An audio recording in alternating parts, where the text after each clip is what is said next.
ujeedo xukun maxkamadeed taariikhdu markay ahayd soddonkii bishii 11aad 2017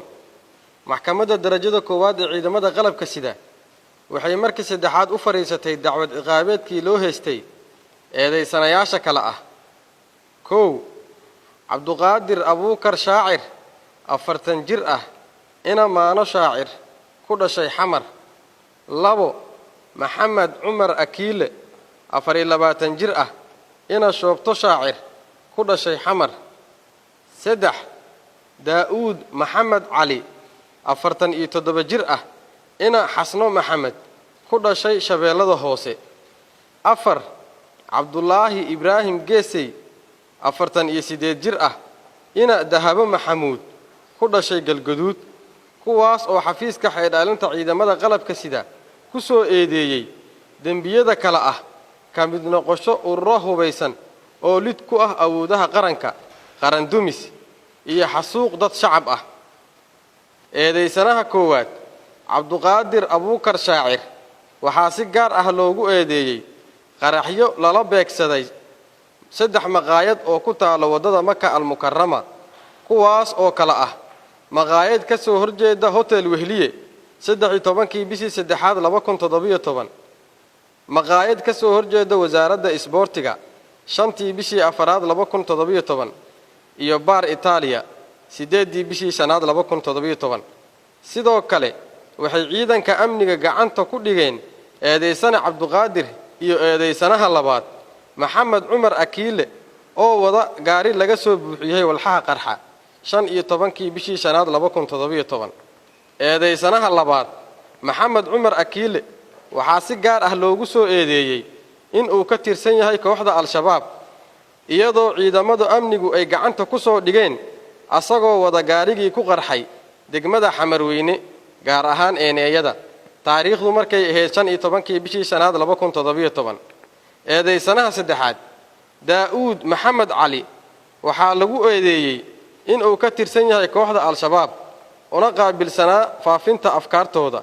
isagoo lacaga siin jiray eedeysanaha koowaad iyo labaad markii ay qaraxyada fuliyaan eedeysanaha afraad waxaa lagu cabdullaahi ibraahim geesay waxaa si gaar ah loogu eedeeyay in uu ka tirsanaa kooxda al-shabaab una qaabilsan yahay soo jidajinta iyo iibinta gaadiidka qaraxyada lagu fuliyo isagoo al-shabaab u soo dejiyay gawaaridii ku qaraxday maqaayadaha ka soo horjeedo wasaaradda isboortiga iyo gaarigii ku qarxay wadada Maka al-Mukarrama 3dii bishii 7aad 2017 dood dheer kadib maxkamaddu markay dhageysatay qiraalka eedeysane cabduqaadir abuukar shaacir uu ka hor cadeeyay maxkamadda inuu ka tirsanaa al-shabaab una qaabilsanaa sahminta iyo geynta baabuurta qaraxyada laga soo buuxiyay goobaha shabaabku doonayaan in ay qarxiyaan asagoo sahmiyay 3 meel oo kala ah maqaayad ka soo horjeeda hotel Wehliye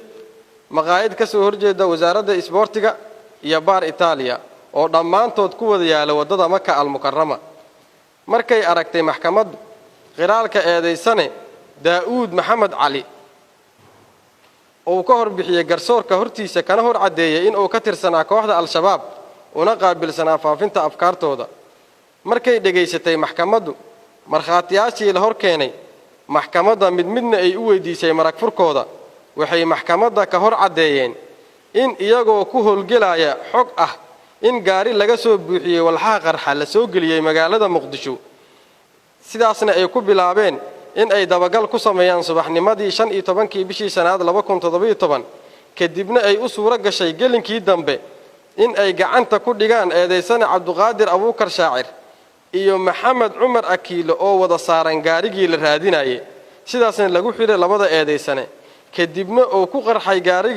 gaarigii lagu qabtay eedeysanayaasha degmada Xamarweyne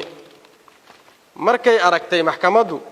dhaqdhaqaaqa muuqaalada ay duubeen kaamiradaha lagu ilaaliyo amniga magaalada muuqaaladaas oo uu ka dhex muuqanayo eedeysane cabduqaadir abuukar shaacir oo ka degayo gaarigii ku qarxay 5tii bishii 4aad 2017 maqaayad ka soo horjeeda wasaaradda isboortiga agaarka wasaaradda amniga markay aragtay maxkamaddu dambi muujinta ah dukumiintiyo ay ka mid yihiin cadeymihii iyo qiraaladii laga qoray eedeysanayaasha liiska dadka shacabka ahaa ee ku geeriyooday kuna dhaawacmay saddexda qarax ee lagu soo eedeeyay eedeysanayaasha 3 warqadaha lagu cadeynayo lahaanshaha baabuurtii ku qaraxday 5tii bishii 4aad 2017 iyo 3dii bishii 7aad 2017 wadada Makka al-Mukarrama maxkamaddu markii ay dhageysatay dooda qareenada oo ahayd in eedeysanayaasha koowaad labaad saddexaad loo naxariisto loona eego sifaalaha dambiga fududeeyo eedeysanaha afaraadna xurriyadiisa loo celiyo sidaa darteed maxkamadda waxa uu cadaatay in dambiile Cabduqaadir Abuukar Shaacir uu yahay dambiile galay dambiga lagu soo oogay waxayna maxkamaddu ku xukuntay dil toogasho ah 2 Maxamed Cumar Akiile waxay maxkamaddu ku xukuntay xabsi daa'im 3 Daawud Maxamed Cali maxkamaddu waxay ku xukuntay 10 sano oo xabsi ciidan ah 4 Cabdullaahi Ibraahim Geesay waxay maxkamaddu ku xukuntay 2 sano oo xabsi ciidan ah ciddii aan ku qanacsanayn xukunka maxkamadda waxa u furan racfaan wabillahi tawfiiq